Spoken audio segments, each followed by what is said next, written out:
atapondana ropa business magaya ukalonga anafika mpaka nanopongodula na zanja after wina ndiye kuti wapya mtima kuti munthu amene sangatiponde ndalama motero. Enatu kumazati kodi zikukhala bwanji nkhani yake ndi iti business yake iti yomwe anapondana ayendeto makosana tikaona chithunzi chimene chikuswera pasikini pathopo ada amenewo ndi kuti zanja asengedwa ndi anzawo. Zina lawo akuti ndi a Jamaica mwafulirwa iwo anda kuti ndi anzawo azikuonera kuti amachokera kumudzi umene umaziwika zona kuti mwahimba mboma limeneli la Kalonga. Anzawo enawo amene awasenga zanja amenewa a Jamaica namaziwika ndi zina loti a Robert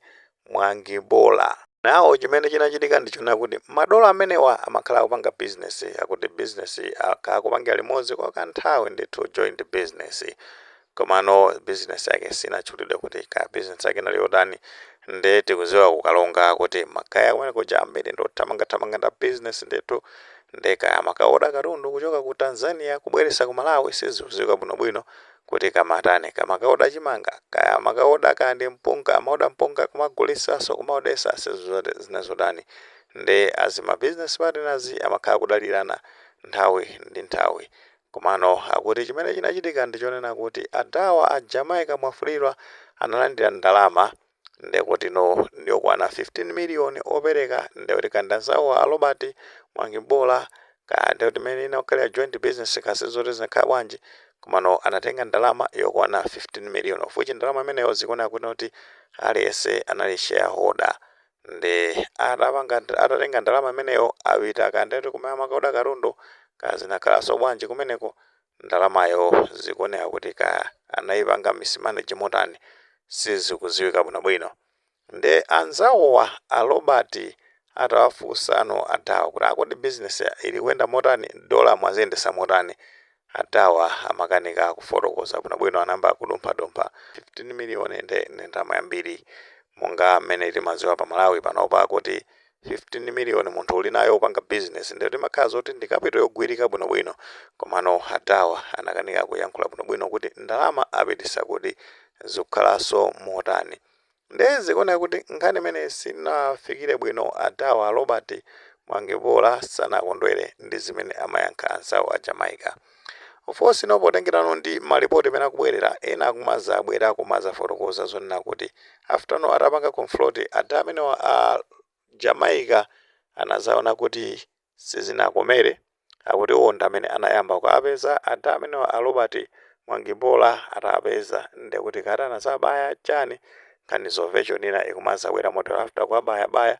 basi no adawa anakapeza zoti akapanga recover after recover nawso ndi azitolera ndi umuzembera no Jamaica ndati Jamaica sikumenelo amapita kwawo atapeza na musewu ata anangofika no ndoti ndi chikwanje ndi kumudulano nkono a Robert wa kumudulano dzanjalo kumudula Jamaica mwafulirwa version ina ikumaza bwera motero. Komano potengera ndi version ina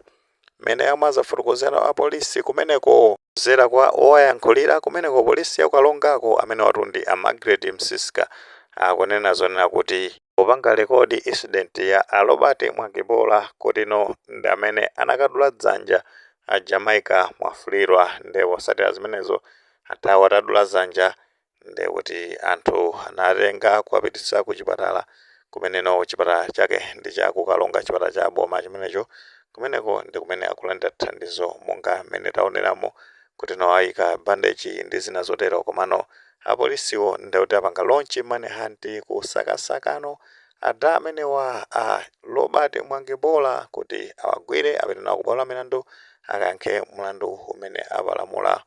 opangisatu amupanzawo. No magaya ukalongawo ndi amene amwaza fotokoza zonena kuti a Jamaica mwafulirwa ndi kuti ndi amene anayambisa after atapangidwa confronted ndi anzawo a Robert Mwangibola ndi kuti anapita kumeneko ndi kuwabaya ndi kuti zinakhala bwanji after panepo adawo sanafunenso mwina kukapanga ripoti ku polisi anangoti ada amene aja ndipeza njira yoti ndithane nawo sangadye ndalama imeneyo ndikupeza zoti akandipangaso chipongwe chotere chifukwa keno mwina anangopsa mtima ndikupita no kamusenga zanja mkulu ameneyi ndikuwazika kani zake zimayenda motero potenga ndi anthu amene amayankhulira. Komano apa patitha kutengano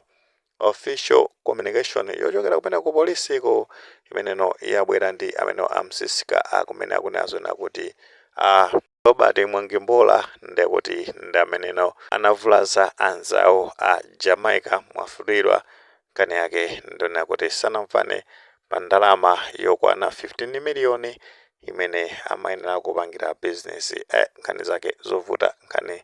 zosamveseseka bwinobwino ndithu nthawi zambiri kupanga joint business makosana ndi kwabwino kwambiri chifukwa choti mukapusha mumatha kupita patali kwambiri komano trust nde imafunikira kwambiri nthawi zambiri trust kumano kwa business partners oti akhala kupanga kwa nthawi potengeraso ndi mmene akuyankhulira nkhanizi ndi zabwino komano sizifunika kupangana chipongwe chifukwa mwina munthu amakhala kudalira kameneko and then kumapeto kwake kumapezeka zonati wapondedwa mwanjira ngati mmene akhaliramo zosatira zake ndekuti ndi zimenezi anthu mapeza zoti ambano kupangira nano chiwembu ngati imene taonera pamenepa kuti no wina mpaka nakupeza zoti wadwidwa zanja pa mmene zakhaliramo ati timapanga business ndekuti joint business let's maintain trust tisachitane chipongwe zosatira zake ngati tachitana chipongwe sizikhala bwino kuti tipite pasogolo ndekuti ndikusonkherana limodzi ndikupanga umodzi ndi cholinga chotika kapito kathu kakhale kamphamvu tikayambaso business kuti tanyamuka pamenepo ndekuti business yake imazakhala ichaya mphamvu timaona ena mapeza zoti akutuluka kumapita kunja ukoda katundu chani nditi makapito tonyenyeka ndiyosagwira komano tikapanga limodzi anthu angapo ndikuyamba kumapanga ma business ngati amene timapeza zoti anthu tasuntha miyoyo yathu yasuntha ndithudi timaonanso anzathu amaiko ena nzika za maiko ena zimakhala zikupanga joint business kumapeza zoti anthu akupita maiko akunja kumabwesa katundu kumatukuka kumaona ndithu kuti anthu akutukuka timaonanso ngati amwenye ena amatha kumapanga zinthu ngati zimenezo kumamenya joint business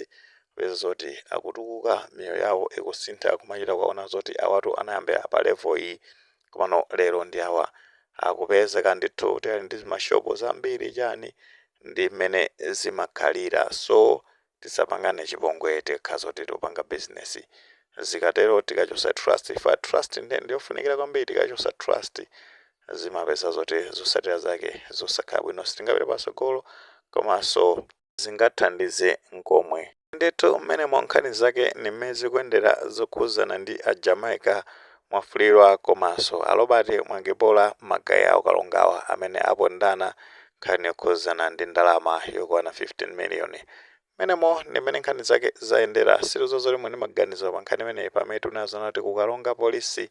ndekuti apanga launch manhunt pameneno akusakasaka a Robert Mwangembola amene asenga zanja anzawo a Jamaica mwafulidwa nkhani yake ya ndalama